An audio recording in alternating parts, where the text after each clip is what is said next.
Dan aku sangat nyaman di Aceh. Dan Sangat nyaman di Aceh? sangat nyaman. Dan Aceh salah satu kota yang aku rindukan. Oke, boleh dong bahasa Aceh sedikit. Oke, jadi kalau salah maaf ya. Orang Aceh sama. Nih, kalau kosakata Iya, dasar ya. Aceh. Pehaba, apa kabar? Pehaba. Pehaba. Pe tuh apa? Haba tuh apa kabar? Oh, gitu. Pehaba, terus kan habaget gitu. Kabar baik. Kayak bahasa Thailand ya. Sebenarnya jujur bahasa Aceh itu susah. Tapi kalau bagi orang Aceh, bahasa Aceh paling mudah.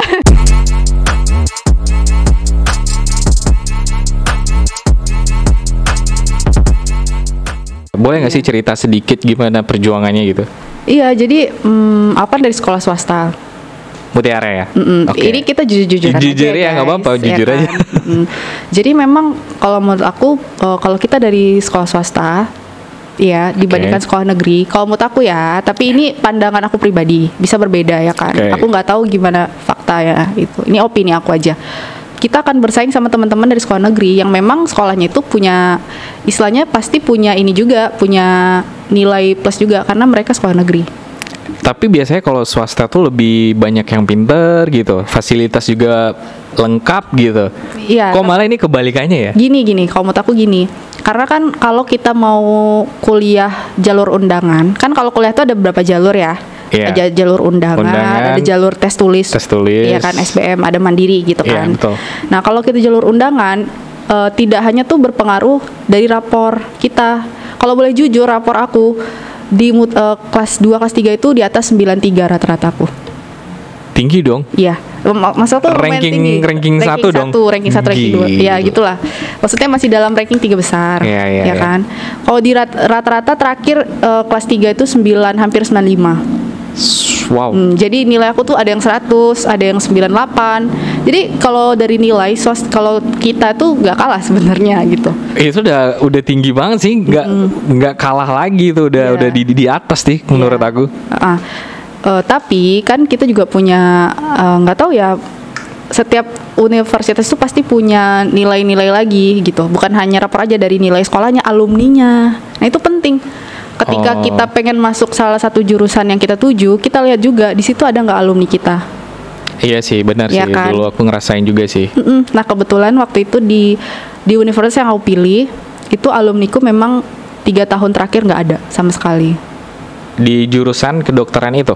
Iya, di universitas yang aku pilih, masih di Sumatera lah pokoknya. Oh, berarti universitas bukan jurusan ya? Ya, maksudnya di jurusan itu. Di jurusan itu? Di jurusan kedokteran. Aku kan dia kedokteran. Iya. Ya, awalnya nih. Jadi kan aku lulusnya SBM jadinya. Tes tulis. Tes tulis. Oke. Gitu. Jadi nggak lulus kan. Itu milihnya di mana tuh? Boleh sebutin aja nih. Boleh, nggak apa-apa. Di Unri. Oh, di Unri. Oh iya ya, kan orang Riau ya. Ya, coba milih di Unri. Maksudnya nggak jauh-jauh di Jawa gitu, nggak.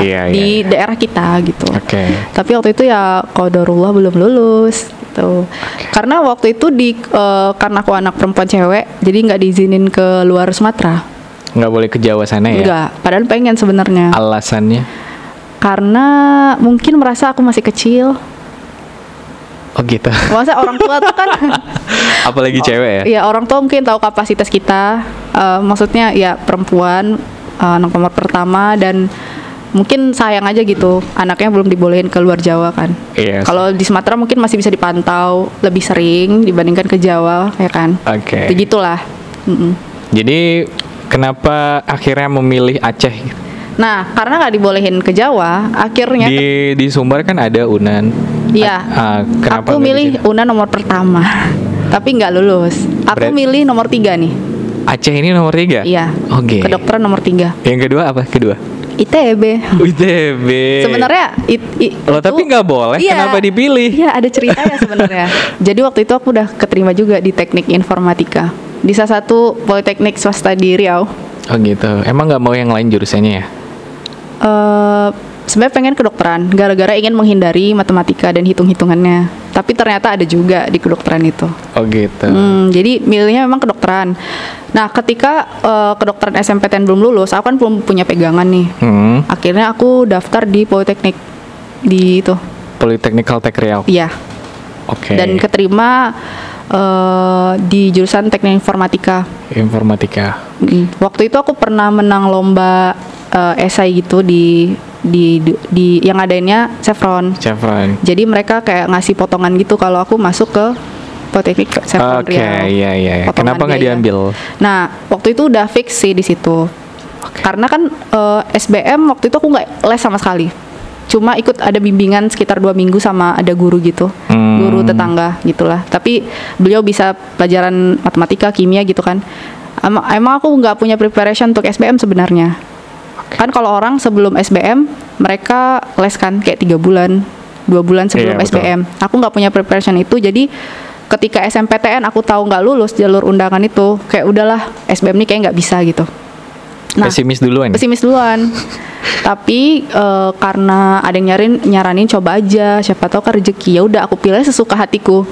Pilih FK Unan nomor 1, pokoknya tinggi-tinggi. Pilih ITB. Terus yang ketiga FK di Aceh. Dan akhirnya itu yang lulus ya? Alhamdulillah itu yang lulus. Oke. Emang ke Aceh nggak takut apa? Di sana kan banyak kayak masyarakat yang masih perang-perang. Oh gitu ya. Alhamdulillah ketika 2014 itu udah aman, damai, sejahtera. Dan aku sangat nyaman di Aceh. Dan Aceh sangat nyaman. Dan Aceh salah satu kota yang aku rindukan.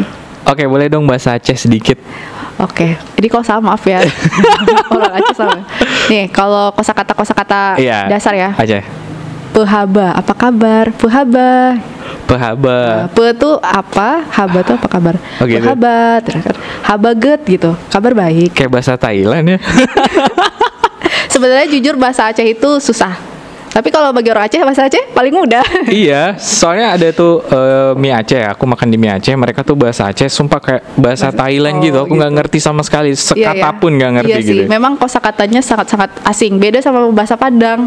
Kalau bahasa Padang ya kan, bahasa Minang itu masih ada di OO kan.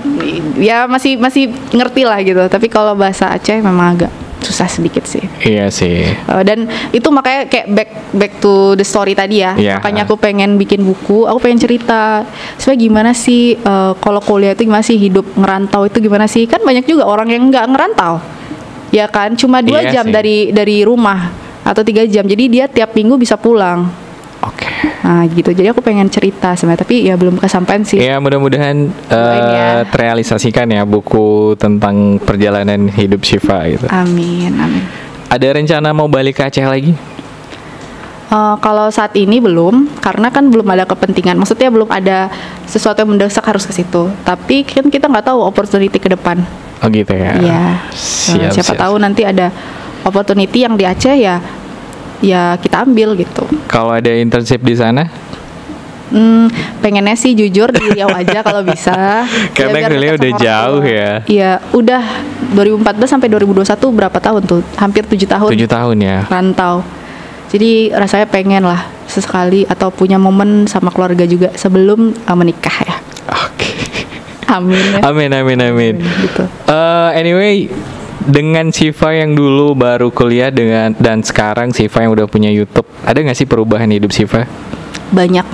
Contohnya? Nih, perubahan hidup ya. Yang pertama dari apa ya? Sebenarnya banyak yang ingin diceritakan kalau bertanya. Nggak apa-apa, ceritain itu aja. Khusus di AHA Podcast. Iya. Ketika bangun YouTube ya, yang pertama kita tahu ternyata kita punya potensi. Kita tahu ternyata kita punya potensi dan kita belajar juga dari bikin YouTube. Kan kita ngomong ya, dan nggak semua orang itu berani dan bisa gitu ya. Iya, banyak orang yang sebenarnya mampu, tapi dia nggak berani ngambil step itu. Dan banyak orang mampu tapi nggak ada dana. Iya. Tapi jujur aku mulai YouTube nggak ada dana sih, 0 rupiah, cuma mengandalkan wifi. Iya. Dulu kamera apa? Nah itu kan kita bilang dana nggak tuh? Oh ya. Iya dana dong. Iya. Dulu awal-awal pakai kamera HP. Pernah pakai kamera handphone, HP. Pernah. Oke. Jadi sebenarnya nggak ada alasan sih, karena terkadang yang trending itu ya, kalau kita lihat yang trending itu bahkan ngambilnya itu dari kamera HP ada kok. Dan sekarang banyak youtuber juga yang mempelopori make kamera HP untuk YouTube. Oh gitu. Ada sih YouTuber terkenal sekarang itu Chandra Leo, dia pertama pakai handphone sih. Jadi sebenarnya nggak ada alasan lagi kalau apakah HP-nya bisa ngerekam dan it's okay buat orang nonton itu bisa jelas ya, nggak kayak kabut-kabut gitu ya. Oke. Itu it's okay sebenarnya. Mulai dari kapan Siva mulai buat YouTube gitu? Iya tadi 2017 kan. Oh pas lomba itu ya? Itu buat YouTube ya, video pertama. Nah setelah aktif-aktifnya itu 2018-2019. Oh gitu. Itu mulai aktif. Kalau aku beda sih. Aku dulu saking nggak ada kameranya aku sewa. Wow. Aku nggak mau, bukan nggak mau sih. Kualitas handphone tuh beda gitu dengan DSLR. Berarti dari awal emang mementingkan kualitas daripada kuantitas ya? Ya gitu sih. Cuman kalau handphone ini satu kendalanya adalah suara gitu. Walaupun kita udah pakai apa tuh clip on ya. Oh iya. Susah juga. Jadi kayak kabel gitu kita nggak leluasa lah gitu. Iya sih sebenarnya.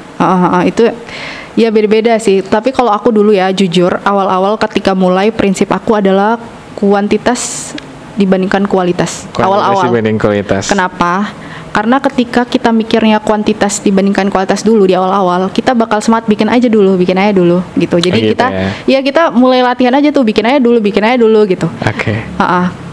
Ketika kita udah terbiasa, terus juga kita udah bisa nabung untuk beli yang lebih bagus dari gearnya atau dari segi toolsnya ya kan? Lah ya.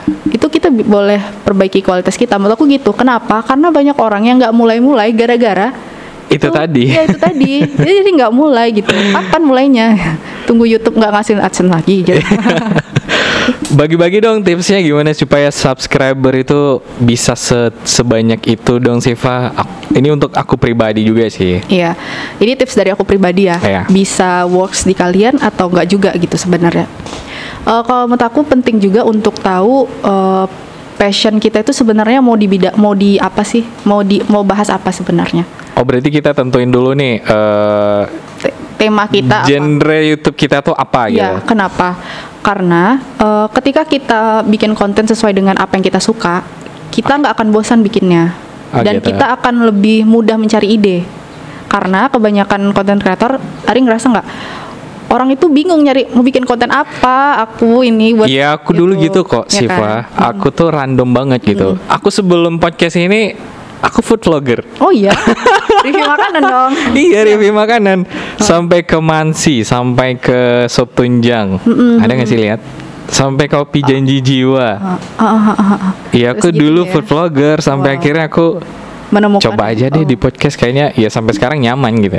Sebenarnya nggak apa-apa. Kalau misalnya memang sukanya di food vlogger, it's okay bikin playlist. Kan ada playlist tuh. Jadi teman-teman yang mau ngelihat playlist kita nge-review makanan bisa lihat playlist ini.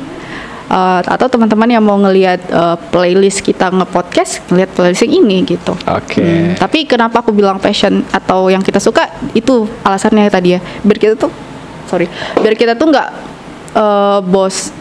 nggak bingung menentukan tema apa yang mau kita bahas ke depannya. Upload setiap hari ngaruh nggak sih? Kalau menurut aku, Siva gimana? Jadwal uploadnya gimana? Iya. Kalau menurut aku, kalau bisa kita punya stok video 2, jangan tiap hari. Misalnya hari Senin sama Selasa, misalnya gitu. Oke. Baiknya 2 kali seminggu, tapi dikasih batas waktu. Misalnya di Kamis dan di hari Sabtu. Jadi kayak kelihatan rutin dan rapi gitu ya? Sebenarnya begitu. Tapi aku sendiri susah Sampai sekarang masih ini rajin ngupload, bikin konten. Iya, setidaknya 1 minggu atau 2 kali seminggu pasti ada. 2 kali seminggu pasti ada ya? 1 kali dalam 2 minggu, sorry. 1 kali dalam 2 minggu. Pasti ada. Oke lah. Siap. Ditunggu diundang sama Siva Kennedy. Iya, nanti kita bikin jadwalnya ya. Oke. Berhubung Siva dokter nih ya, kita lihat kondisi kesehatan kan sekarang ya COVID masih banyak lah ya. Menurut Siva, saran dari Siva sebagai seorang dokter agar COVID itu tidak terlalu mengganas lagi itu apa sih? Coba dikasih wejangan kepada subscriber AHP Vlog. Iya, kalau menurut aku sebenarnya nggak tahu kapan pandemi ini, maksudnya kapan situasi ini akan membaik seperti sedia kala ya, tapi kayak akan susah seperti sedia kala. Jadi memang ya udah kita ikutin aja, misalnya kalau keluar nggak boleh berkerumun segala macam, soalnya sesuai protokol lah gitu. seharusnya. Oke. Kenapa? Ya karena kalau kita bicara apakah ini bahaya atau enggak, apakah ini memang mematikan atau enggak, ya itu terserah masing-masing aja lah lagi. Karena gini, kita kan udah tahu tuh, kita udah sering juga dapat beritanya, Iya ya sih. kan. Mau dikasih tahu juga, kalau nggak mau dengar ya gimana, ngerti nggak sih? Ngerti. Misalnya keluar harusnya pakai masker segala macam, tapi tetap nggak kita ikutin. Ya keluar bebas, ketemu orang, kerumun nongkrong segala macam ya kan, dalam waktu yang cukup lama ya. Iya betul. Nggak mau dikasih tahu ya udah gitu. Kita menjaga diri kita sendiri aja lagi gitu. Menjaga diri sendiri ya. Karena kalau misalnya kita bicara pun ke orang yang nggak percaya, ya kan kebanyakan gitu ya. Ya udahlah, apa tuh gitu, corona gitu kan. Ya udahlah gitu. Itu sih. Pernah jadi relawan COVID nggak sih, Siva?